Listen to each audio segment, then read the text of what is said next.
SCP-004, the 12 Rusty Keys and the Door. Object Class Euclid. When handling items SCP-004-2 through SCP-004-13, proper procedure is vital. The items are not permitted to be moved off-site unless accompanied by 2 Level 4 security personnel. Under no circumstances should any other component from SCP-004 be taken through SCP-004-1. The effects of doing so are as of yet unknown, and the current cost of experimentation makes further research impractical. Should any of the objects contained within SCP-004-1 breach containment, or the facility be breached, the keys must be brought inside and the door closed prior to activation of Site-62's on-site warhead. Unauthorized removal of the keys from the testing area is grounds for immediate termination. Level 1 clearance is required for basic access to SCP-004-1. Level 4 clearance is required for the use of SCP-004-2 through -13. SCP-004 consists of an old wooden barn door and a set of 12 rusted steel keys. The door itself is the entrance to an abandoned factory and data expunged.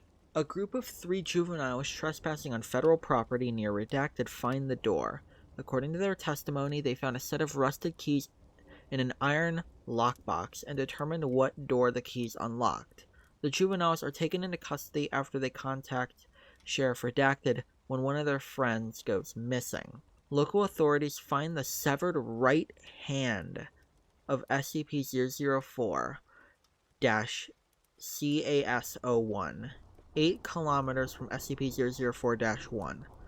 Other parts of the victim's body are found scattered as far as 32 kilometers from the factory. Under interrogation, the apprehended juveniles tell authorities that upon opening the door with one of the keys, the victim was torn into several pieces, each of which disappeared. At this point, the SCP Foundation takes over the investigation. SCP Agent Redacted obtains the keys from the local authorities to begin testing.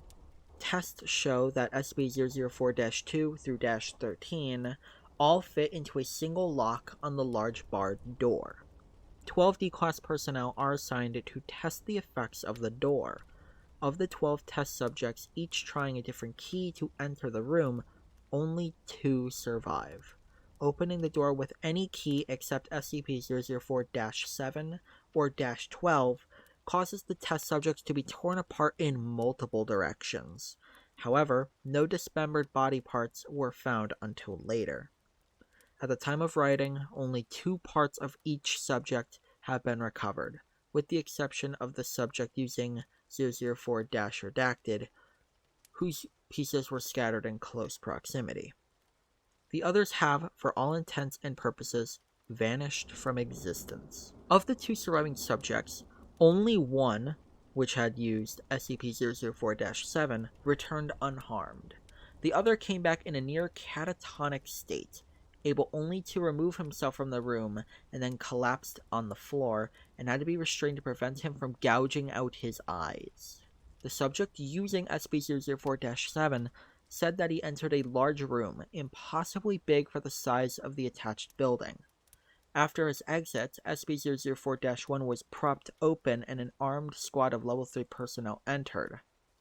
The size of the room is impossible to measure, and the door frame and the individuals in the room are the only part of the room that can be felt or illuminated. The juvenile subjects of Sheriff Redacted are terminated. Redacted area is declared a hazardous area due to an unexploded ordnance, and the fences erected in order to prevent civilian ingress. Tests to determine safety of exposure to environment behind SCP-004-1 begin. Space-time anomalies resulting from exposure to SCP-004 are confirmed.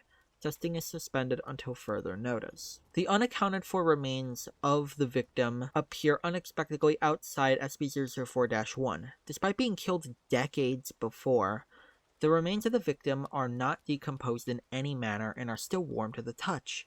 Blood remains uncoagulated. The remains are remanded for testing. The unaccounted for remains of one of the 12 original test subjects appear in similar manner to those of the victim. The remains have been designated Victim 2. Records suggest that both Victim 1 and Victim 2 use SCP-004-redacted. With the massive proliferation of nuclear weapons and World War III only redacted years away, construction has begun on a site inside SCP-004-1.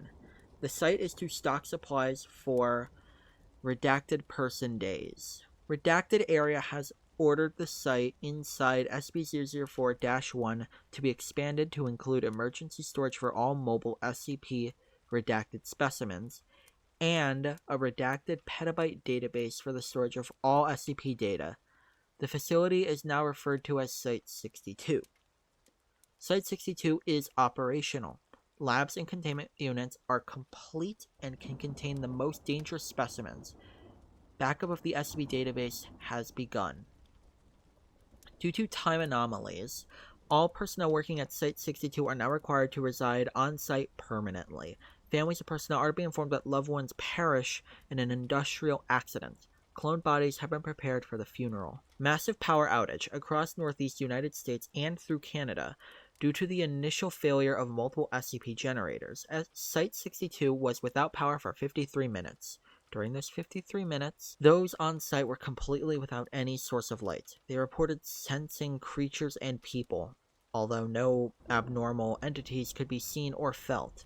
Selected facility personnel were allowed to read redacted, and said the creatures sensed were of humanoid size but otherwise similar to the massive green creature described.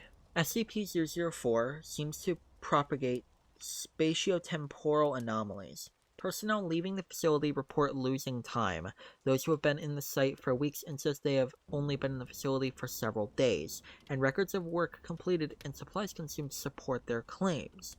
Other temporal anomalies involve SCP-004-2 through 13, especially the reappearance of Victim 1 and 2, exactly redacted years after using SCP-004-redacted.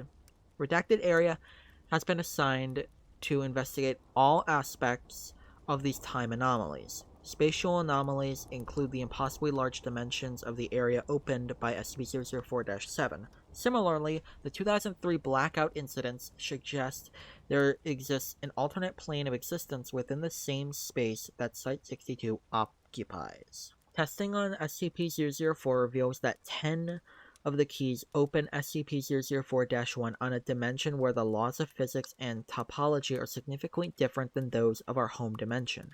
Test subjects meeting these hostile conditions are torn apart, their body parts deposited in various locations, only 3 of which have been verified to be on Earth.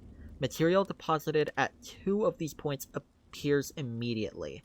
Material deposits at the 3rd appears exactly redacted years into the future. The other 7 locations are currently unknown. Current testing focuses on 2 avenues of research. The first is finding ways to survive SCP-004's hostile topologies. The second, data expunged, suggests that SCP-004-2 through 13 may open doors other than SCP-004-1. Mental health effects of SCP-004-12.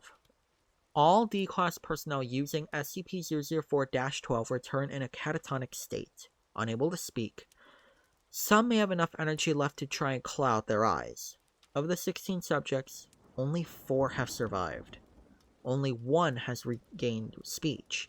Following long-term psychotherapy, he was able to tell the psychiatrist that he saw a massive green creature, so large that much of its body extended beyond his field of view. He reported innate fear and sudden recognition, as if it were something buried deep in his primal fears, and forced implantation of incomprehensible memories. Subject displays acute anterograde and retrograde amnesia. Item SCP-004-14. Date of discovery, September 2nd, 1950. Object was discovered elsewhere in the factory area in a previously undiscovered manager's office. Object appears as a large, unvarnished wooden box. The box may be unlocked by the safe key, SCP-004-7, as well as 5 of the unsafe keys. Upon unlocking SCP-004-14 with SCP-004-7, the box opens automatically on hinges. the volume of the space inside is precisely 5 times greater than the outer dimensions imply. Items placed within while the lid remains open do not affect the weight or any other properties of the box. When the lid is closed and locked, however, all items inside vanish irretrievably. Personnel locked inside the box are also irretrievable. Although losing personnel in this fashion appears to affect significantly the dreams experienced by data expunged.